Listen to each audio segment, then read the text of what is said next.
Today, let's see about making a really cool fire and smoke animation and learn some fundamentals that'll help you in your next VFX project. So let's go ahead and create a new project. In this case, I've called mine Visual Effects Particles YouTube. Just start with a 2D scene, and then we're going to rename this to, say, a fire scene. Go ahead and save that. Just put it in. If you have a folder for graphics or VFX, that's where you should put it. From here, we're going to create a Particles 2D. Now, you'll notice there are two different types of particles. The CPU particles runs based on the calculations on the CPU, whereas the particles 2D runs on your GPU. Just click the GPU, that's what we want to use. Quick note, if you want to use CPU only and you want to reduce the load on your user's graphic card, any particles that you create in Particles 2D, you can go to this Particles button here and click Convert to CPU Particles. So first off, let's go ahead and call this Fire. And you'll see that there's like nothing going on here. Because when it starts out, you actually need to apply a process material. Down here, where it says process material, gun material, from empty to the particle material. Shaders is different, and that'll be covered in a different video. We'll start with particles, and then after you select it, you actually have to select it again to expand all of the options you've got. And you'll notice that it'll start dropping squares. If you scroll out with your mouse wheel, you'll actually see that this purple box is your camera view. So if I F6, you'll see that it's in this top corner. It's very hard to see. So we'll press W or this little move button here, bring it out here to the center, and then F to focus on any node. So you can click on the fire F or the fire scene, and it'll make that the primary focus of the screen. So we've got these little squares here. Let's zoom in and realize, compare it to our reference. It looks nothing like it. So let's get started here. We're going to come up here and let's go to gravity. Gravity is always enabled by default of 98 here, which is supposed to reference 9.8 meters per second, but go ahead and turn that to 0. Go ahead and change the direction to -1 and set the X to 0. You'll notice that nothing's happening. You can't even see anything after doing that. That's because there's no force. Gravity has the force of gravity applying on it and going down. So we need to apply a force. So whenever you notice nothing's happening, look for velocity and increase that. So in this case, we want to do initial, meaning starting velocity, and that's how fast it's going to start out in the particle effect. Let's go ahead and make that 200. Well, now we notice that it's shooting off. It's like crazy. I think it's a lot wider than it needs to be. Spread allows you to take this cone and shrink it, change it to, say, 25. It can be a little confusing, but really the spread allows you to shift that angle. And you might think, oh, spread 360 degrees around all of it, and 180 would be half. Well, in this case, if you do 180, it actually does 365. Go ahead and start increasing this number for amount. Amount is the number of particles created in a given cycle. The cycle is related to the lifetime of that particle, so how long that particle exists in seconds. So let's go ahead and say 200. It's getting closer to our flame. Let's actually reduce the lifetime a little bit. Come down to scale, and let's go ahead and increase that. Let's put that to 3 to kind of just give that effect there. It's pretty cool, but it's all consistent. We should make it where the scale changes over time. A lot of these elements have this thing called a curve, and that allows you to change the experience over time. You go to Scale Curve, click on New Curve Texture, tap it again, and then again, tap the curve. You're now given this scale, and it's just 1 all the way through. If you go ahead and bring this down, you'll notice how it disappears here because it's at 0. So the scale is 0 here, and then 3 by the time it comes up here. Now, we'll want to bring that up so it's smaller there. And then I kind of like to add just a little less in the end. And now it's small, biggest part is in the middle, and then it kind of fades out. in size. You can even have this go all the way down to 0 and see how it disappears completely. Or even step it up and change it from to have it being like a step ladder. Right click, add point, keep that up here, and you can then just drop this down. Now, the speed in which it ends here and goes up to here is this constant. There's nothing slowing it down. And when we look at fire, it starts fast, and then over time it slows down. We go to this dampening material, and we can make that like 50, but you'll notice that this starts off really fast and then it starts to slow down. I think we should be looking at how to make this look right in color. Now, you can go in down to color and select a random color if you wanted to, but you'll notice it's one color. And what we really want to have is color over time. It's the orange and the reds, yellows. To do that, we'll actually want to use a gradient. So we'll go ahead and click this little back circle here to reset it. And then they're going to click on color ramp and say new gradient texture, turns black. Click it again, click gradient, new gradient. And now it's going from black to white because that's the colors that's in default. Now, at this moment, I really recommend go somewhere else to get the colors. Putting in random colors, you'll be in here just playing with the colors up and down, trying to figure out what's right. Unless you have a saved gradient, I recommend getting a different color set. And where should you get this color set? I recommend color.adobe.com. It'll bring this page. It'll be a random color wheel that shows up each time.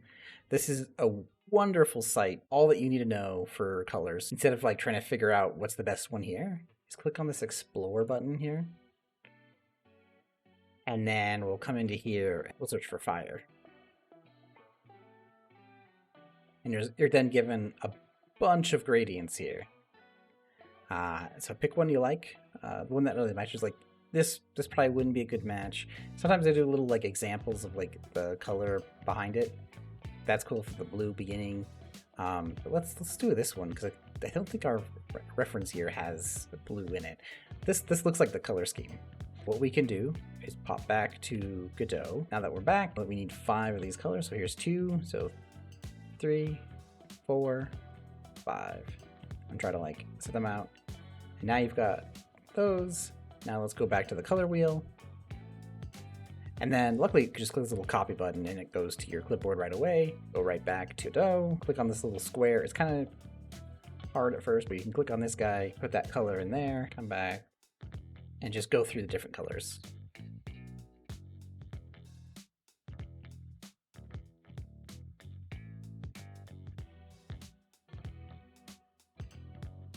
There we go. Looks much better. I also don't like that it's just a straight square. Before we get to textures, if you click on angle here, we can actually rotate those squares over a period of degrees.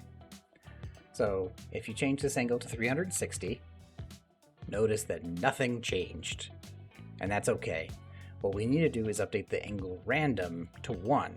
What that'll do is it'll go from 0 to 360 degrees randomly. And by doing that, you'll see that they'll start changing the shape of this. At this point, we've got a really good prototype here for the flame. Let's go ahead and find a texture. Now, you can draw your own if you're a wonderful artist that knows all these, how to do that, which is great, and it's amazing.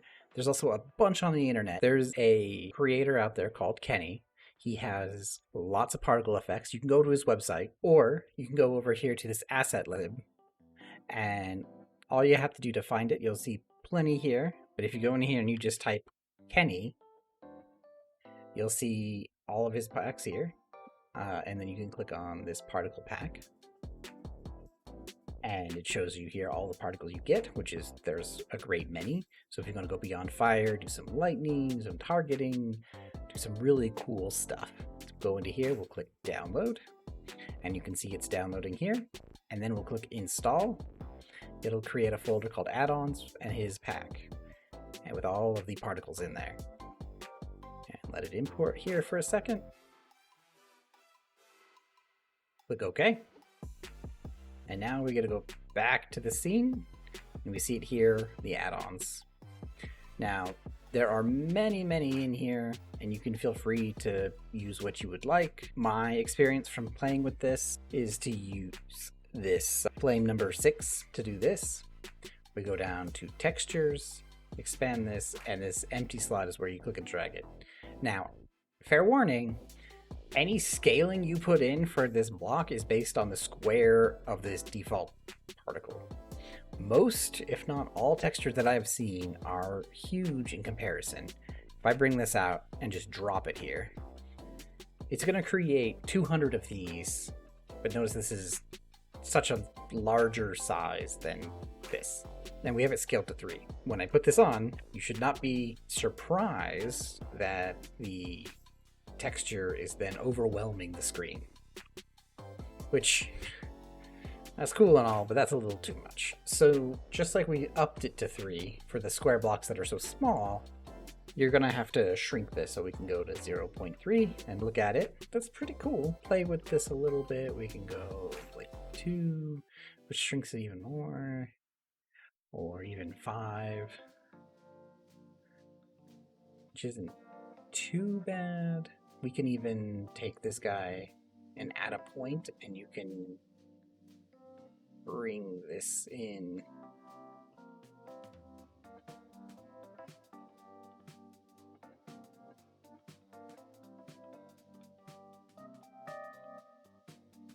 Leave it at 0.3. I feel like that's pretty good.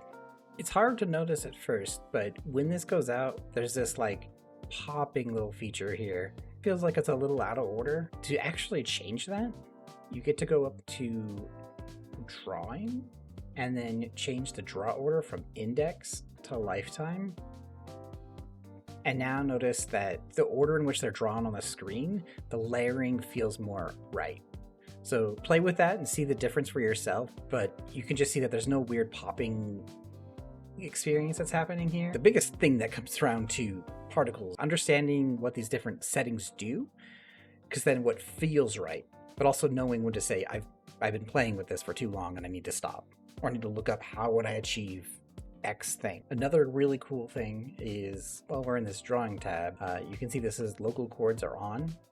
When it's enabled, it's only caring about this like square block that it's in. It only cares about it. And so if you start moving it around, notice how it's just like, I just move it around. It's attached, nothing changes. It doesn't know the rest of the world. But if you disable local chords, it restarts. And then if you start moving it around, you get that trail effect.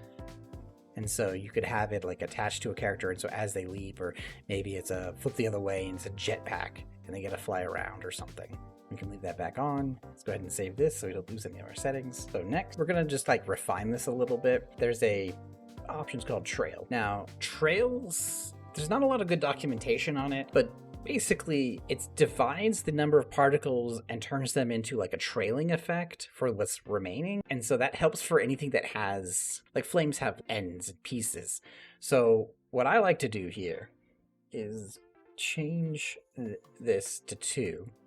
You'll see that your particles start like reducing. Change the size modifier and make a new one. Create the curve. And kind of like we did for the size curve, except not bringing it down to like all the way 0. Have it shrink. Come up to 1.5 or 1 and the 0.5 below. Add a point and have it like 0.6 or so and 1, and then come down to the scale, and from 0.3 bring it to 0.5. It really shrinks and expands and has the little tails that just feels better. Now what's next is this like glow. To do that, all you have to do is come down to the visibility, and in the modulate, click on that, click on raw to go beyond the numbers. And you can set this to like 2, and notice how much more glowy this looks. Like this is now going beyond that color, and it just looks so much more like fire. It's great. And with that, you've got your fire effect. Now we can add a little bit more polish. I think we should add some smoke. The reference doesn't have smoke, but I want to add smoke. So let's go ahead and add another particles 2D and call it smoke. We know this is then converted over there, so let's bring it We'll bring it right here for now, right above the smoke. And we are going to go to process material, new particle, come into here, change the gravity from 0, direction -1, 0 out the x, bring up an initial velocity of, I don't know, 100. See the squares shooting off again. Did you know it's smoke? I'm just gonna add the smoke.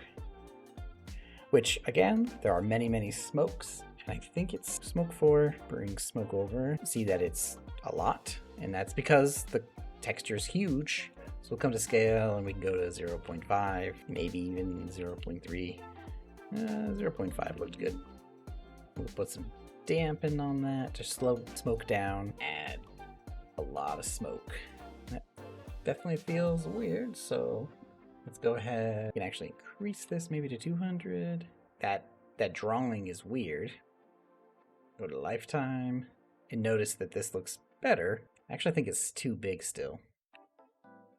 I actually want to bring the smoke behind the fire, and I want to like bring it down. I want to bring this up as like 80 to like slow it down. 80 there. That might be better. You can increase the lifetime to have it go wider and slow down over time, or shrink it to be less. Whatever works for your scene. If you want a long trail, it's about increasing the lifetime and then playing with the amounts. We could do the same where we go down to angle and we rotate this 360 degrees, and that helps give that angle experience and makes it feel not like the same texture is being just tiled out and repeated. I actually don't like how wide it is. So to reduce the width, we come down to spread, and we'll bring it down to like 30. Maybe even 25. And then 2.5. Yeah, that looks a little bit better. Now go back to color. Let's make a new gradient. And even the standard like default on a smoke looks really good. We can go back to our awesome Adobe Color and then put in smoke. There's this one right here, which looks pretty good. And we can just come into here. 1, 2, 3, 4, 5.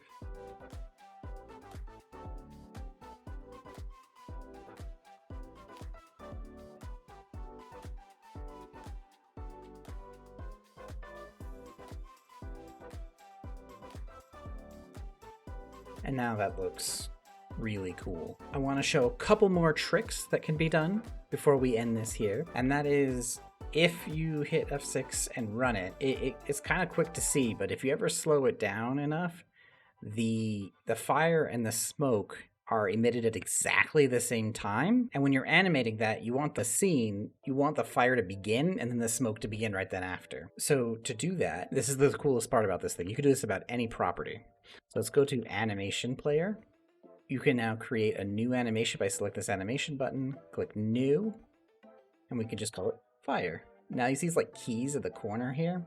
This is a keyframe. So we can say emitting, let's create one here, and then like maybe a second later we can have it another one, and we'll have it begin where it's actually off. You can then like move this and see that, like, hey, look, it's emitting there.